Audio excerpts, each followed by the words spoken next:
Hello and welcome to When Gen X Ruled the Multiplex, where I'm going to talk about the films that shaped the MTV generation. To be clear, these aren't the titles that spring to mind when you think of films that depict the Gen X experience. I'm not going to be talking about Reality Bites, or Singles, or Slacker, or really anything that came out much past 1989. Instead, these are films that, if you were born somewhere in the general range of 1965 to 1980, you might have seen when you were a teen, preteen, or young adult, and which might have played some small part in shaping you into the totally awesome middle-aged adult you are today. Some of the films I talk about are going to be big hits, some are going to be cult favorites, some are going to be little-known gems, and some are going to be tough turf because I dearly love that stupid film and bring it up in conversation at every possible opportunity. Today, though, I'm talking about Desperately Seeking Susan from 1985. Desperately Seeking Susan was directed by Susan Seidelman, who was then known for directing the indie punk drama Smithereens. The screenplay is by Leora Barish, who went on to write the screenplay for Basic Instinct 2, and it had a rumored uncredited rewrite by prominent script doctor Craig Bulletin, who wrote the script for Ridley Scott's Black Rain, and wrote and directed a Miami Vice episode. Fair warning, I am just coming off of a year-long stint of reviewing 109 Miami Vice episodes, and it's very fresh in my brain, so these reviews are going to be peppered with Miami Vice trivia throughout. Desperately Seeking Susan was released in theaters in March of 1985 and was a modest box office success. It was the 28th highest-grossing film that year.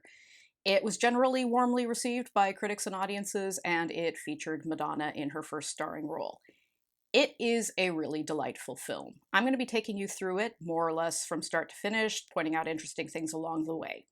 Here goes. We open in a beauty salon to the sound of Betty Everett's To the Shoop Shoop song, which you probably know better by its subtitle, It's in His Kiss. We're introduced to Roberta Glass, a young housewife from Fort Lee, New Jersey, who is played by Rosanna Arquette, the eldest sibling of the Arquette acting dynasty, and who, in 1982, was the inspiration for the Toto hit Rosanna. Roberta is at the beauty parlor with her sister-in-law Leslie, who is played by Roseanne's Laurie Metcalf. Roberta is terribly bored by her comfortable suburban lifestyle, so she's engaging in her favorite pastime, living vicariously through the newspaper personal ads. Specifically, she monitors the personal ads placed by a pair of strangers named Jim and Susan, who send messages to each other from various exotic locations. We then switch to a hotel room in Atlantic City, where we hear a cover of Foreigner's Urgent, as performed by Junior Walker, who was Foreigner's saxophonist. We meet Susan, who is a free-spirited lass played by Madonna, who in 1985 was well on her way up in her stratospheric rise to global domination. Her hugely successful second album, Like a Virgin, had been released the previous year. Susan has shacked up with a hoodlum named Bruce, played in a barely visible cameo by punk icon Richard Hell. Upon seeing a personal ad from Jim asking her to meet him in Battery Park, she swipes a bunch of cash from Bruce's wallet, then steals a fancy pair of Egyptian earrings from him and stuffs them in the drum case she uses as a suitcase, along with a towel and a bunch of room service silverware and God knows what else she's stolen from him. As she's leaving the room, she passes a shady-looking thug with peroxide white hair in the corridor. Roberta and her hot tub salesman husband Gary host a party for Roberta's birthday at their Fort Lee home, where Leslie hooks up with a dentist named Larry, played by stand-up comedian Stephen Wright. Gary is a wealthy and clueless yuppie played by Mark Bloom, who played a string of clueless yuppies in 80s films before making a name for himself in New York theater.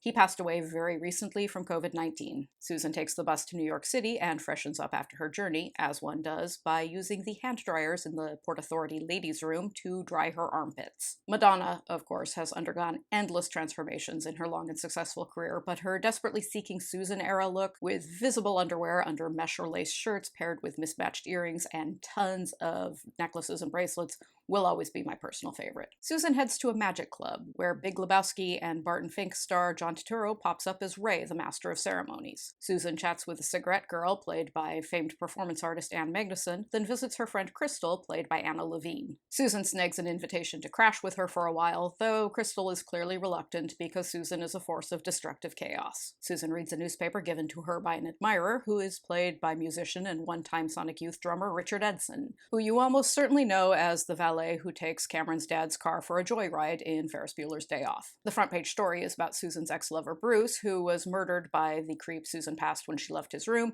and who was wanted in connection with the theft of priceless Egyptian artifacts, i.e. the earrings Susan swiped from him. Roberta drives into the city and hangs out at Battery Park, hoping for a glimpse of Susan and Jim. Jim, who is a musician in a punk band and who is played by CSI NY's Robert Joy, has an enthusiastic reunion with Susan. He's concerned when Susan tells him about Bruce's murder. He has to leave immediately for a gig in Buffalo, so he gives Susan the number of his friend Des in case she runs into any trouble. Roberta then trails Susan around Lower Manhattan, where a street vendor played by Breaking Bad's Giancarlo Esposito tries to sell her a hat. Susan pops into a vintage shop and tries to shoplift a pair of sparkly studded boots and ends up trading her cool jacket for them. The shop clerk, by the way, is played by Jose Angel Santana, who is the NYU film school professor who sued James Franco over disparaging remarks Franco made about him to the press after Santana gave Franco a low grade in a class. After Susan leaves, Roberta pops into the shop and buys her jacket. Susan left the key to her Port Authority locker where she stashed all her stuff in the pocket of the jacket, so Roberta places an ad in the personals telling Susan to meet her in Battery Park so she can return it. Jim spots the personal ad and is alarmed, so he calls his friend Des and asks him to make sure Susan's okay. Des, who works at a movie theater as the world's most lackadaisical projectionist, is played by Aidan Quinn, most recently known for CBS's Elementary. Susan heads to Battery Park to get her key back, but she makes the strategic error of trying to skip out on her cab fare, and she's detained by the cops. Fun fact, the taxi driver is played by actor-comedian Rockets Redglare, who is the guy who delivered drugs to Sid Vicious and Nancy Spungen on the night Nancy was murdered in 1978.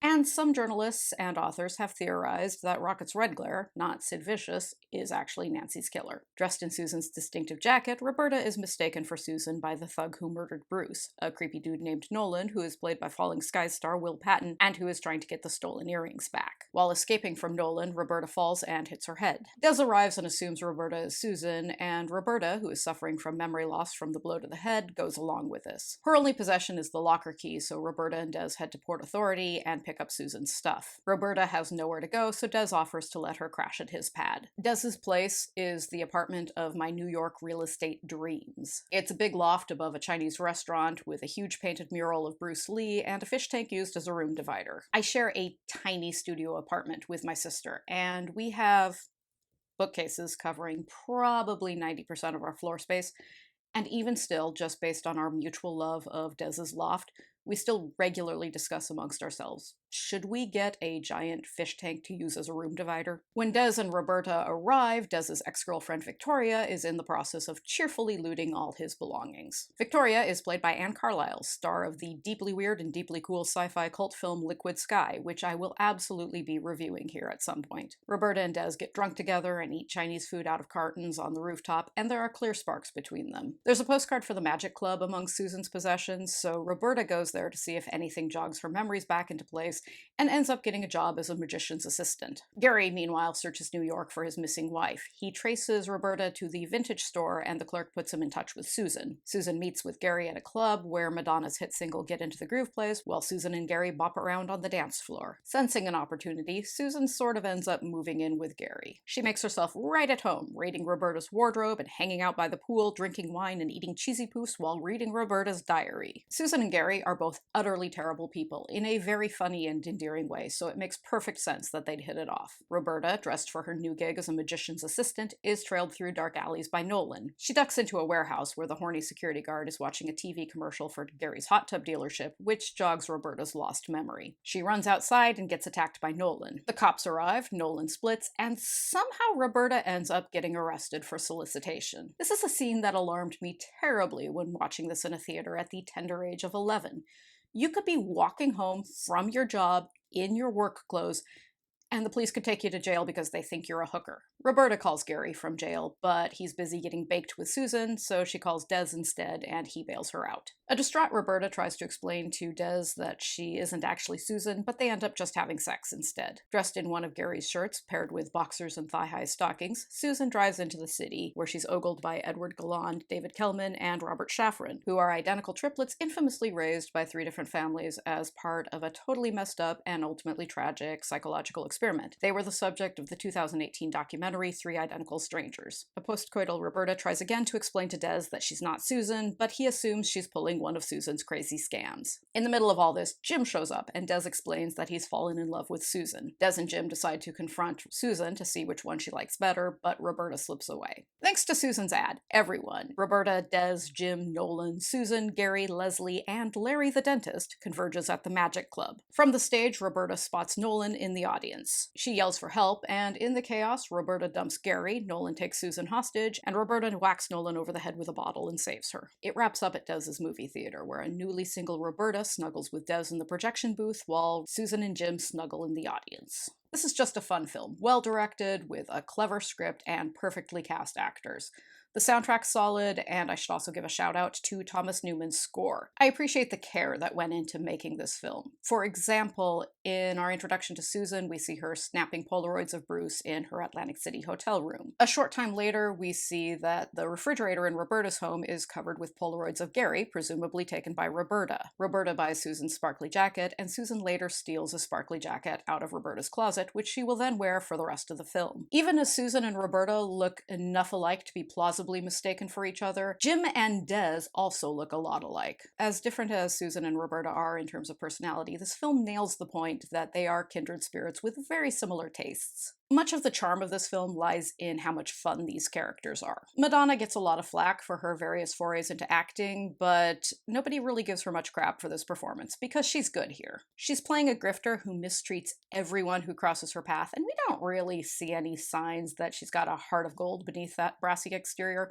but she still manages to seem awfully endearing. Des is a well-intentioned puppy. I hope he and sweet-natured Roberta live happily ever after, eating Chinese food out of cartons and getting into all kinds of screwball misadventures and having a lot of really great sex. Even Gary. I saw the news about Mark Bloom's death while I was working on this episode, and I felt a wave of sadness because this is a really likable, fun performance. Gary is clearly useless, but as Douglas Adams would say, he's mostly harmless. He's not a villain, he just lacks the imagination and empathy necessary to realize that his idea of a perfect life is not the same as Roberta's. Thematically, this film is about making alternative lifestyles accessible. It's a mainstream Hollywood film that presents off-the-beaten-path lifestyles as an appealing and viable option. For Roberta, transforming her life is not much more difficult than driving across the George Washington Bridge from New Jersey into Manhattan, where she can wear whatever she wants, and smooch hot boys, and get into crazy adventures. For Gen X viewers at the time of this film's release, it provided a pretty appealing template for our possible future paths. Do whatever makes you happy. Your furniture doesn't have to match. You don't need a high-paying job. Your love life can be messy and complicated.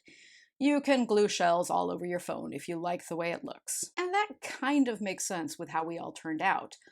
I'm not a huge fan of sweeping generational generalizations, but the key characteristics of Gen X ostensibly include our love of independence and our rejection of the mainstream. Mind you, Desperately Seeking Susan is a very mainstream Hollywood film. Any edge it has comes from the 1980s East Village setting and from the casting. Susan Seidelman, an NYU film school grad, was deeply entrenched in the downtown scene, and thus was able to pepper the film with cool cameos from New York's art and punk worlds. But even with those cameos, Desperately Seeking Susan is a big conventional Hollywood film.